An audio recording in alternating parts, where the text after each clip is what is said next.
এটা তুমি কি করছো সুকন্যা? কৌতূহলী চাণক্য জিজ্ঞাসা করলেন সুকন্যাকে। শান্ত কণ্ঠে সুকন্যা বলল, অস্ত্রের নির্মাণ করছি। চমকে উঠলেন চাণক্য। তিনি বললেন, এটা কি ধরনের ক্রীড়া সুকন্যা? কোন রকম পুঁথিগত বিদ্যা ছাড়া কি করে অস্ত্র নির্মাণ করবে তুমি? চাণক্যের কথার সূত্র ধরে সুকন্যা বলল, আচার্য, বিনা শিক্ষায় আমি কি প্রকারে নিজের লক্ষ্য নির্ধারণ করব? কিভাবেই বা জানতে পারবো যে ভবিষ্যতে আমায় কি করতে হবে?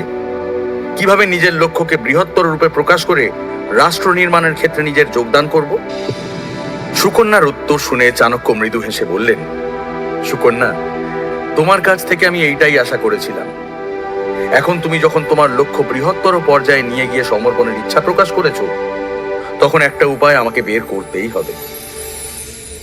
চাণক্যের কথা শুনে সুকন্যার মুখে হাসির রেখা ফুটতেই তিনি আবার বললেন, তক্ষশিলাতে প্রবেশাধিকার আমার আয়ত্তে নেই, কিন্তু তোমার শিক্ষার অবশ্যই আছে।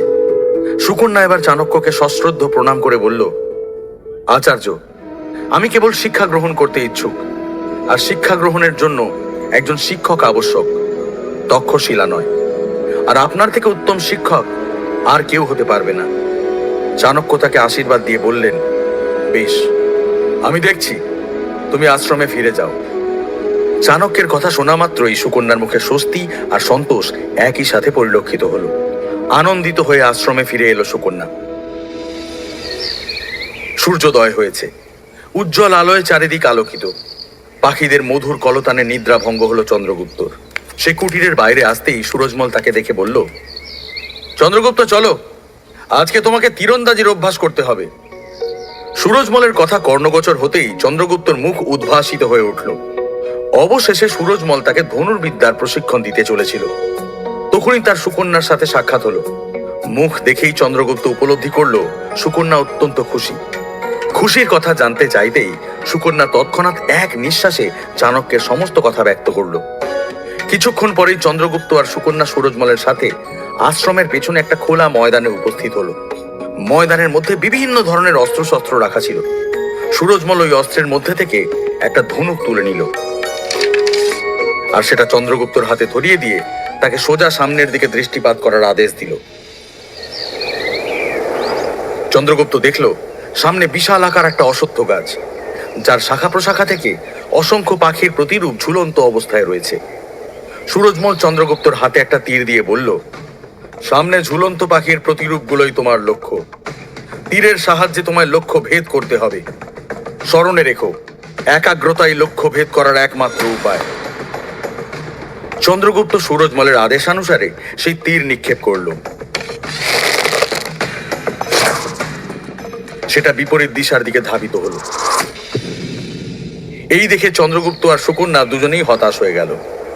সুরজমল তক্ষুনি বলল, পুনরায় প্রচেষ্টা করো, দ্বিতীয় তীর। চন্দ্রগুপ্ত পুনরায় ধনুকের গুণে তীর বসিয়ে সেটা নিক্ষেপ করল,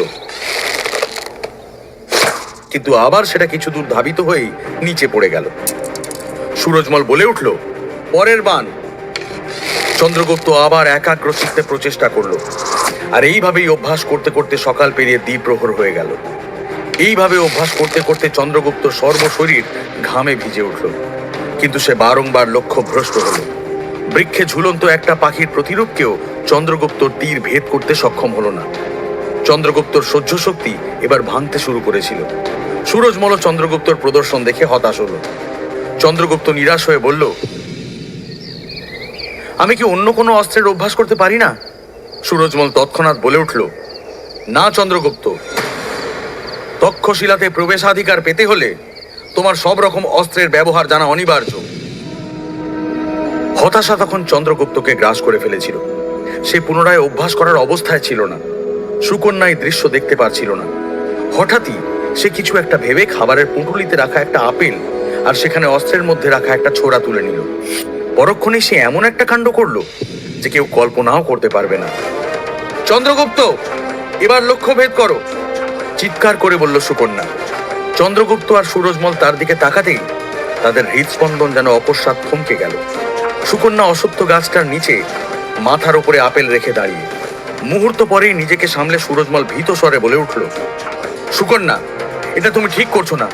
চন্দ্রগুপ্তর লক্ষ্য এখনো স্থির হয়নি। যদি তার লক্ষ্য সামান্য বিচ্যুত হয়ে যায় তোমার প্রাণ সংশয় হতে পারে।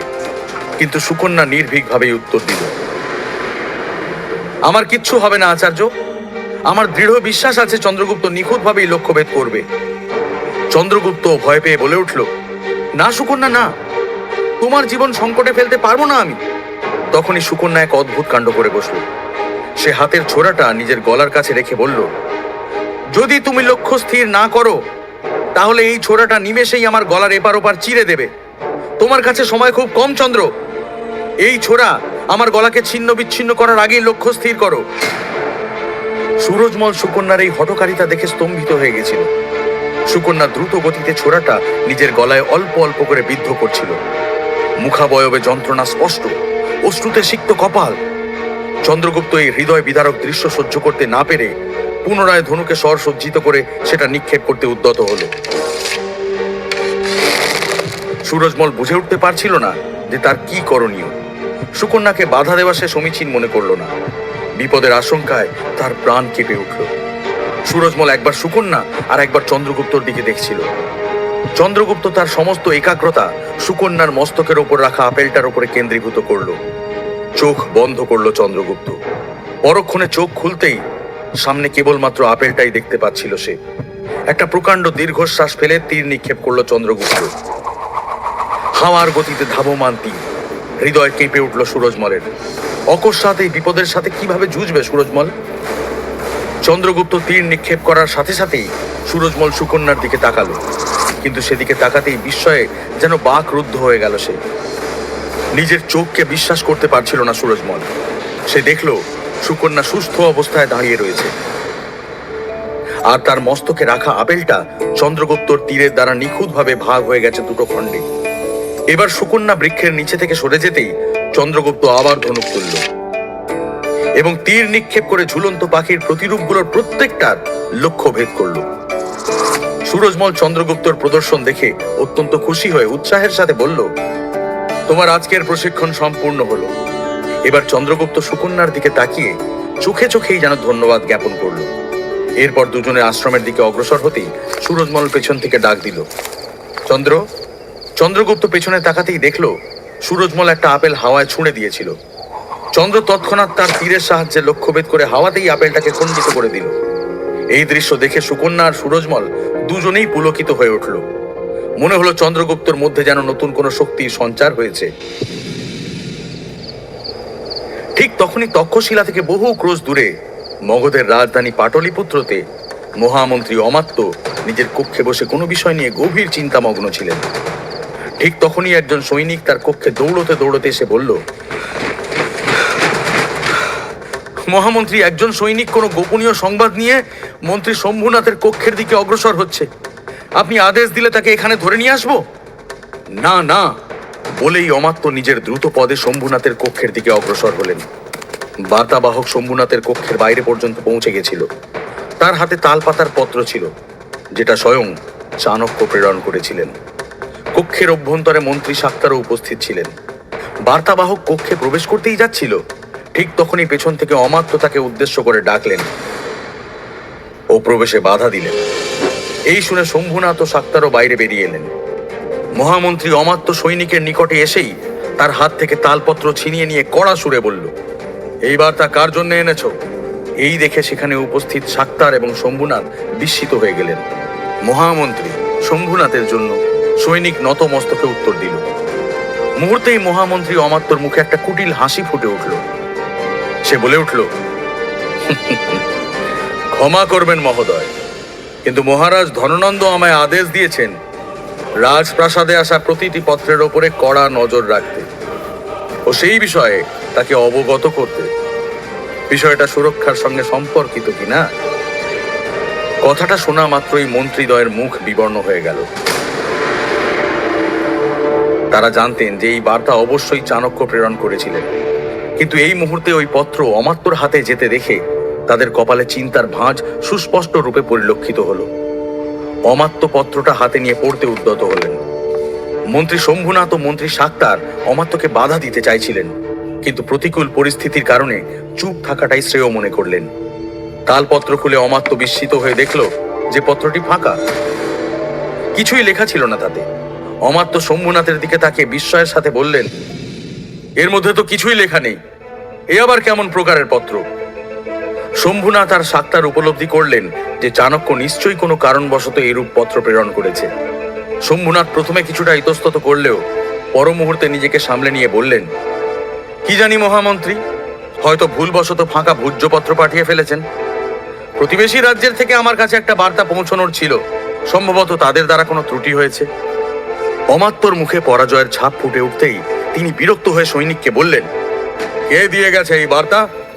সৈনিক মহামন্ত্রী অমাত্যর ক্রোধের প্রাবল্য লক্ষ্য করে ভীত স্বরে বলে উঠল, মহামন্ত্রী, সে একজন বার্তাবাহক ছিল।